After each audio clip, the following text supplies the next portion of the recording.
Hey, what is up guys? This is Nishi from MST.TV here, back with another Market Watch episode. So today we're covering some cards that are trending on the market in the aftermath of YCS Providence. It was our first time seeing the new cards from Alliance Insight Legal, and of course, it did actually end up being pretty impactful. March Hare and Backup Adagnister really helped out Malice, but the thing that really caught me off guard was Mitsurugi. Those cards were absolutely everywhere and just look really cool. So yeah, today we are covering some new cards from Alliance Insight because the set is now available, as well as some cards that saw an increase in play over this past weekend. Let's get started. Kicking things off, we're taking a look at some of the Alliance Insight cards, and we're starting with Song of the Dominators. So this is a trap card that you can use from your hand. It is a little bit different from the other ones that exist though. So with this one, you have to have no monsters in your graveyard in order to activate it from your hand, but then if you did that, you can't activate the effects of monsters in your hand, graveyard, or banishment until the end of the next turn. So that's a really big restriction, because while you can chain a Mulch Army to this card, it restricts you from using other hand traps, but it is a really cool negate, since you can use this card in response to a monster effect on the field, negate the effect, and then if there's a trap card in your graveyard, you also get to search for a Dominus card from your deck as well. So at YCS Providence, I didn't see a crazy amount of this card, especially in the top cut. I don't think it was anywhere there. However, I did see a bunch of players talking about using this card in either Malice or Labyrinth. Now, to be fair, I feel like this card is really strong if you just set it and then you activate it with a trap engrave, right? Because then you can search for Impulse, and Impulse is a really strong interaction in this format that you can use from your hand right away. So the whole package could be really good, but who knows? We'll have to see kind of over the course of the next few events. Anyways, Song of the Dominators was looking like one of the cheaper secret rares in the set, as it was around $8 to $10. However, over the weekend, this card actually shot up in price and now sits at about $18 per copy. I feel like this card does have a ton of potential, but at the same time, I wouldn't want to buy it at this hyped up price. I would probably try to pick these up for around $10 to $12 per copy once the price has settled back down. Next up, we'll take a look at Regenesis. So oddly enough, Regenesis is the name of the entire theme, but it's also the whole name of this card, which is kind of weird. This is a normal spell that lets you take a Regenesis monster from your deck and either add it to your hand or send it to the graveyard. It can also search for a monster with 2500 attack and defense. I feel like you're just generally going to search for a Regenesis monster. Anyways, I don't think anyone was really expecting all that much from this deck, but there was actually a Kashtira Regenesis deck that made it into the top 32 of YCS Providence. It's really cool to see these more under the radar decks come in and actually perform well when no one's really expecting it, so that was cool to see. I think the thing moving forward is that for Nats and everything until we get the next ban list, everyone is expecting like Malice and Mitsurugi Ritual to dominate right now, and then for Canine, Yummy, and Dragontail to dominate right after, so it might be a little bit difficult to find a format where Regenesis can shine. However, the cards definitely have a lot of potential, so maybe we could see them perform better down the road, maybe after a ban list, or if they get some more support.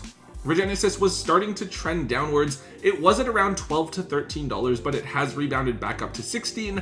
I personally think you guys should consider picking up the cards slowly over time, probably over the next couple of weeks once the prices have kind of cooled down a bit more, just in case the theme gets some more support or emerges as a top tier threat, because the deck definitely has a ton of potential.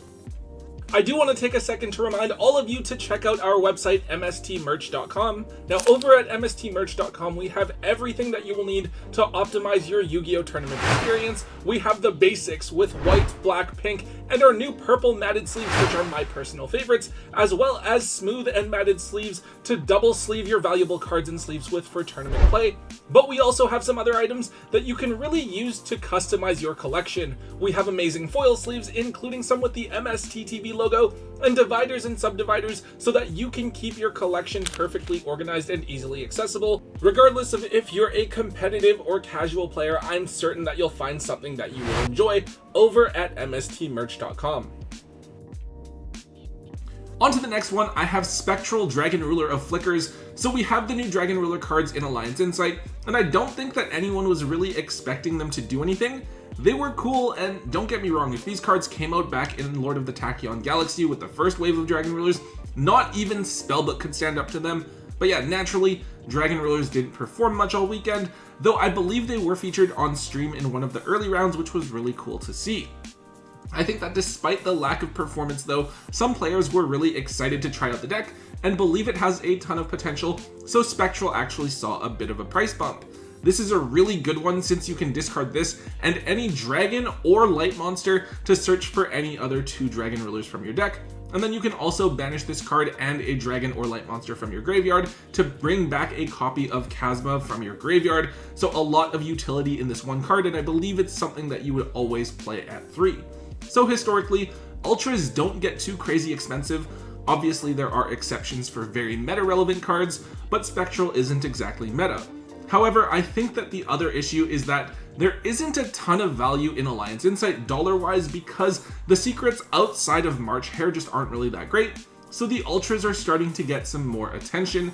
Anyways, Spectral was doing the typical ultra rare thing as it came out at around 10 to 15. It had fallen to around $3 to $4, but it's now actually back up to 10, and I think it went as high as 12 or 15 over the weekend. I don't know, to me, I just think that this card is really cool, but I don't expect it to perform or really do anything meta relevant. Most likely this is another card that's going to fall in price in the coming weeks as the set gets cracked open more. Up next, we should definitely take a look at Tenpai Dragon Pyra. So of course, pure Tenpai Dragon isn't really a deck anymore since I think they have 3 different cards that are now limited to 1. However, the Tenpai Dragons don't need a ton of cards to be good, you just need to see a small bit of the engine for it to really pop off. So we actually saw Tenpai Dragons being used as an engine with the Dragon Ruler strategy. I think the idea is that you use your Dragon Rulers to build boards, make some big monsters, but afterwards, if your opponent leaves you an opening, you can go for an OTK out of nowhere with the Tenpai Dragon cards, and of course they are dragons as well, so you can banish them with the effects of the Dragon Rulers if you really need to. Anyways, Pyra was one of the most expensive supers that we've had in the game for the last little while. I believe it was about $20 when Legacy of Destruction first dropped. However, with all of the hits that Tenpai Dragons have seen, the card actually got really cheap and was only around $5. Now that the card has a new deck that it can be used in though, players have bought it up off of the market and it has now gone back up to $13 per copy, close but not quite at what its previous high was. With this one, it's definitely more of a card that's only going to see competitive success at the local or maybe regional level, so don't buy this expecting the deck to be tier 1 all of a sudden. Also do just keep in mind that this card is slated to be reprinted in the 2025 tins, hopefully with a bit of a rarity upgrade. Alright, so this is a pretty cool one. We have Advanced Heraldry Art. So the Heraldic Beast Ritual deck is one that maybe didn't perform super well at YCS Providence, but looks like a really scary deck this upcoming format nonetheless. The new Heraldic Beast cards from Alliance Insight give the deck so many ways to get more level 4 bodies onto the board so that you can go into a ton of different Xyz monsters, and it's pretty scary if the deck pops off. What's really crazy is that they're able to make multiple copies of Evil Swarm Ouroboros and loop them so that they can rip multiple cards out of the opponent's hand, which makes it a really annoying deck to play against.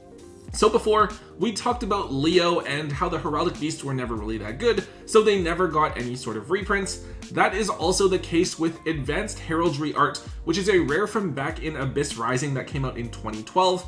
This card is not a once per turn. It lets you special summon 2 Heraldic Beast monsters from your graveyard and then immediately Xyz with them. So one of the new Heraldic Beast cards actually allows you to search for 2 copies of this, so you can activate both of them and then get multiple rank 4 bodies for free, as long as you have enough Heraldic Beast monsters in rotation.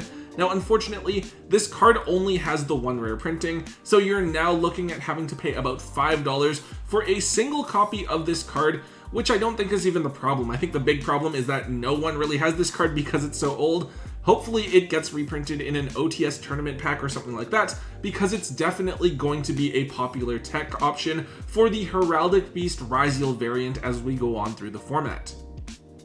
Okay, so this is a really cool card to see again. It's Topologic Bomber Dragon. Now this card is a generic Link 4 Cyber monster that just requires 2 or more effect monsters to make, and it saw a lot of success at YCS Providence as an end board monster in Malice. In fact, I believe that both Pack and Ryan Yu chose to play this card over the Allied Code Talker at Ignister, which was definitely surprising to see given all of the hype that we've seen for Allied Code Talker over the last few months. But yeah, this card works well because you can make it with one of the Malice Link 3s and then any other monster, and it's still a cyber, so the locks don't affect you at all. With this card, If a monster is summoned to a zone that a link monster points to, you destroy all monsters in the main monster zones.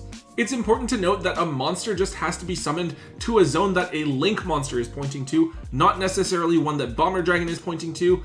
The thing is, with this card, you can special summon March Hare to a zone that Bomber Dragon points to, and since March Hare is a quick effect that you can just activate from your hand, you basically have access to a board wipe whenever you want it.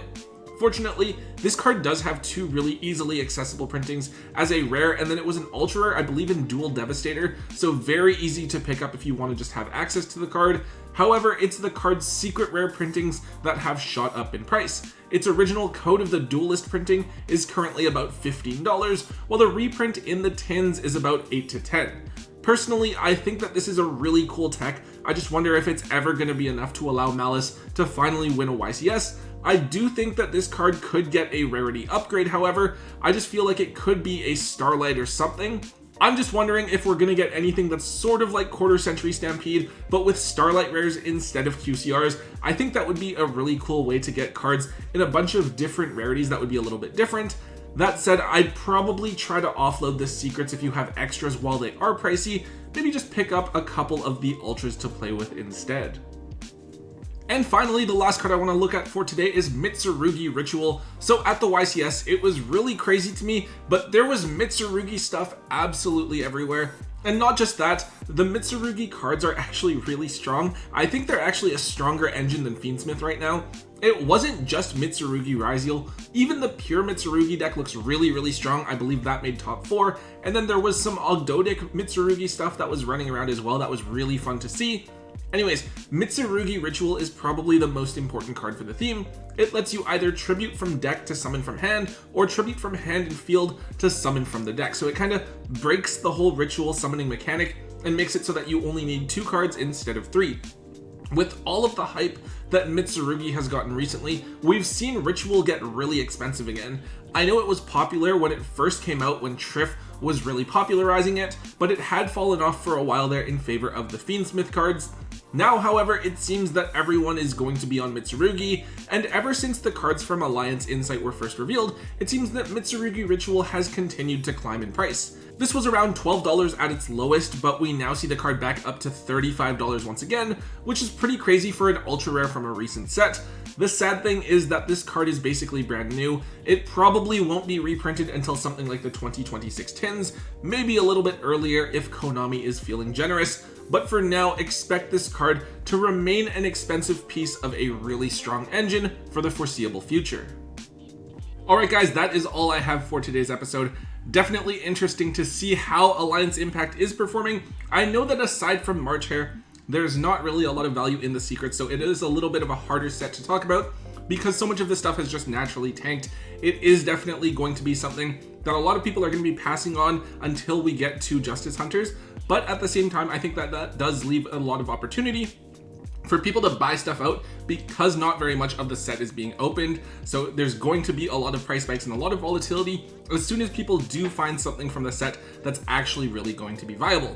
Anyways, guys, if you did enjoy today's Market Watch, please make sure you let me know by hitting that thumbs up button. Make sure you leave a comment in the comment section down below. Hit subscribe if you haven't already. And until next time, guys, don't forget to hold on to your MST.TV.